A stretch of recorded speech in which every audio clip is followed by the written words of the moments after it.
Hello,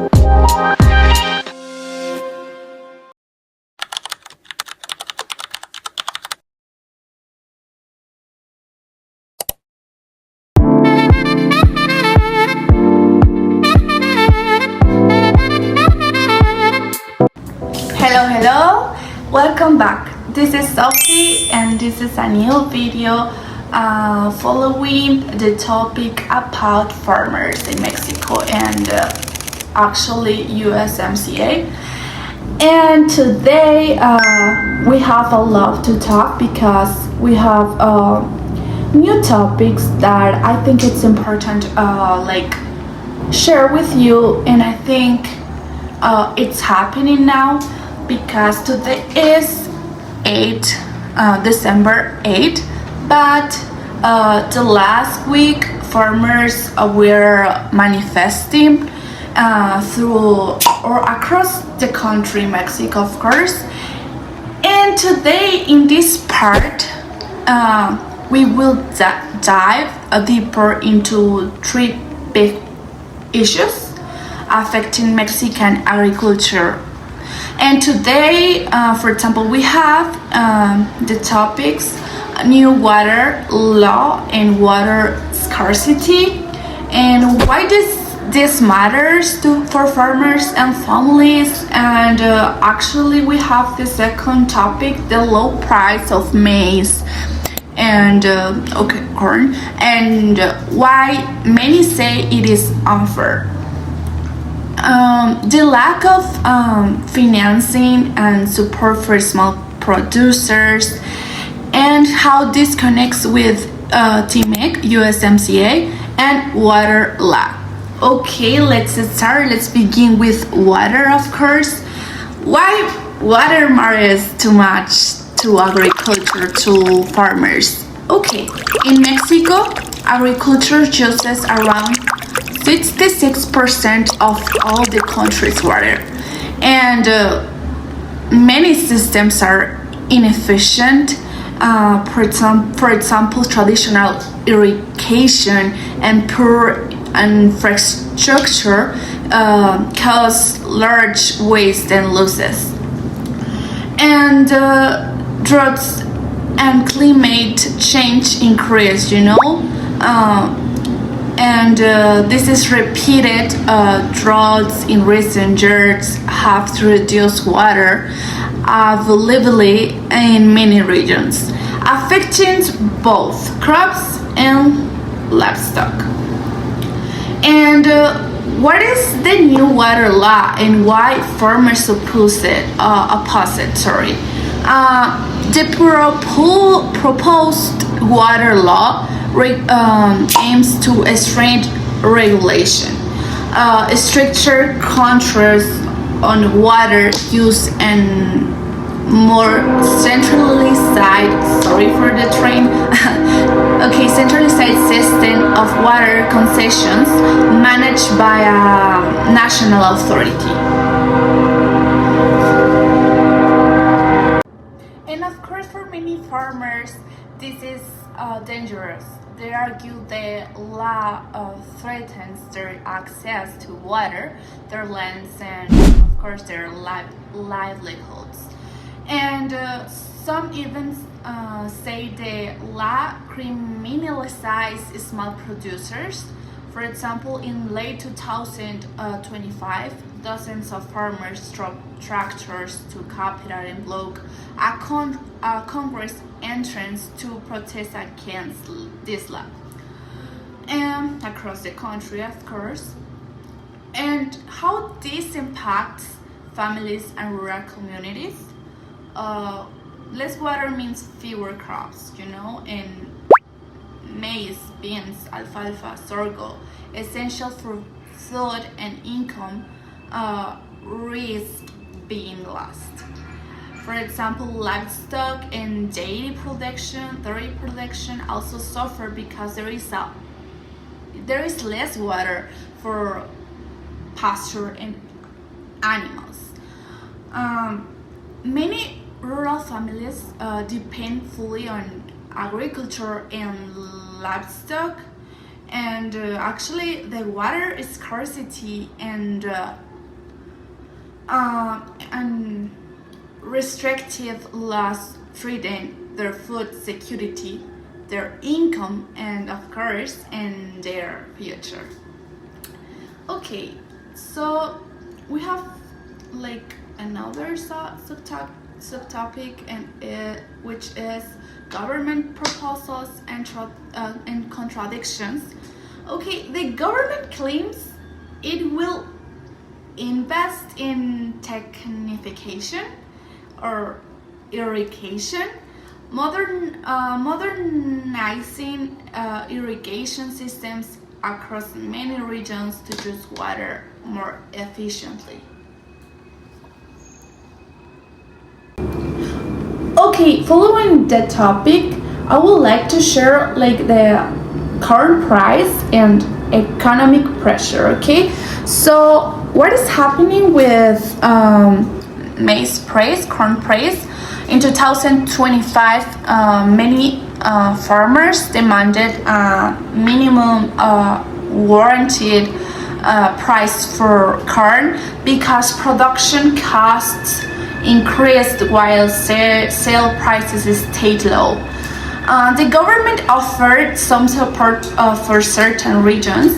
In the Bajío, there was an agreement to raise the purchase price by 25%, but this aid only reaches some producers, not all, and does not guarantee long-term stability.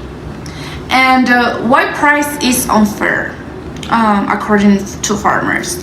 Farmers argue cost of inputs, for example, seeds, fertilizer, fuel, water, is very high. The sale price of maize doesn't cover even production costs. So many lose money or barely survive. And actually, without fair price, families end up in debt or are forced to abandon agriculture. And some in public debate say large companies and imports artificially push prices down. And what are the consequences for rural Mexico? I think decline of small farms and increase in migration. You know, people leave the countryside looking for jobs, and risk to national food security actually is another consequence, and less domestic production of staple grains means more dependence on imports. And another consequence is loss of cultural and social fabric. For example, in rural life and traditions tied to farming and community cohesion suffer. Okay, another subtopic that I would like to share with you, it's like the financing support and why it's excluded grains from USMCA. Lack of financing and structural support. For example, many small and medium producers don't have access to credit, even insurance or support programs. The recent agreements after protest favor only some regions, and investment in water infrastructure and irrigation is slow. Technification programs exist, but many farmers lack resources to adapt or wait too long for improvements. And without financing and stable subsidies, agriculture becomes unsustainable. for many families. And why farmers demand that staple grains be excluded for USMCA? Under USMCA, imports of grains, especially maize, corn, from large producers like the US can enter Mexico cheaply. This lowers domestic prices, and many argue that this undercuts and Mexican small producers. By excluding staple grains from the trade agreement, farmers hope to protect the domestic market and secure fair prices. This demand is tied to broader aspirations, for example, food sovereignty, the right of a country to produce its own food, and protecting rural livelihoods.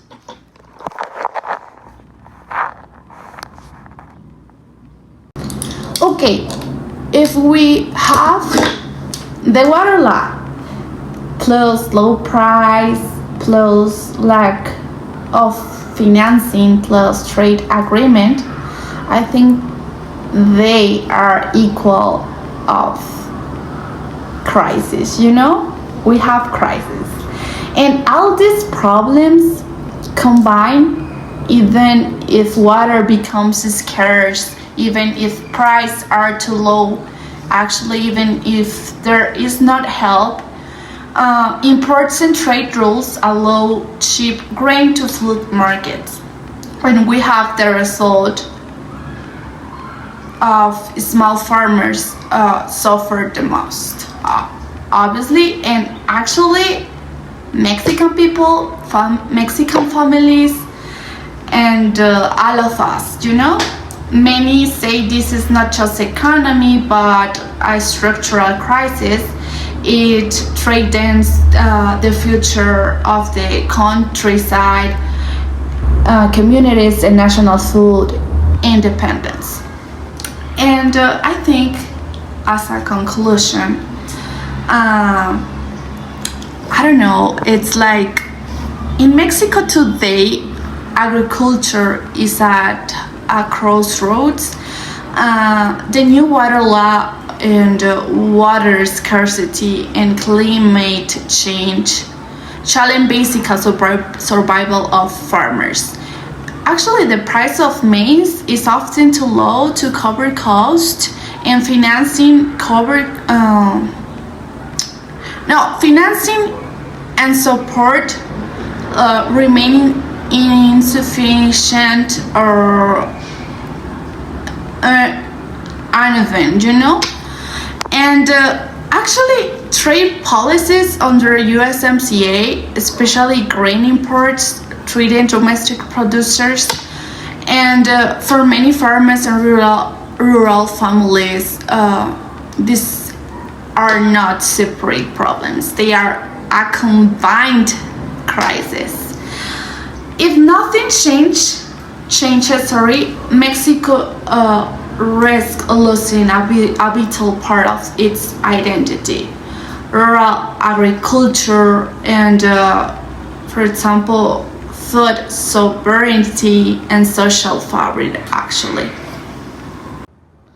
And for example, we have so many states here in Mexico, and they are the principal which are suffering about this, and this list of highlighted states are the example or an example.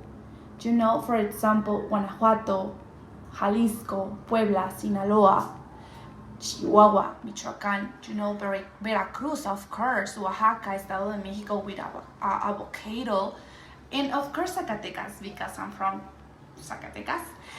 And more than 20 states reported actions and show pins on the map for the states about, and they are protesting because it's not fair. what's happening now with the government and with water and everything. And if there is fair water management, I think stable support and protection for small producers, there is hope. In small farms, livelihoods, and the country's food security can survive and perhaps thrive. And I don't know, I think it's important, like to reflect about it and transmit this information with your friends and like people that and I think this is everything for today, for this video actually, and thank you for watching this longer look at the challenges facing Mexican agriculture today. And I'm gonna see you the next video, and thank you for watching. This is Sophie, this is Trade Talks, and I'm very happy being here with you. And thank you. I'm going to upload the resources because I think it's important. I wouldn't like talking just for talking. Like I would like to have the enough resources to talk, and I don't know, I think it's important like to be informed, to be and with having good reference, and this is everything, and thank you. I'm gonna see you the next video, and bye. This is Trade Talks. Thank you for watching.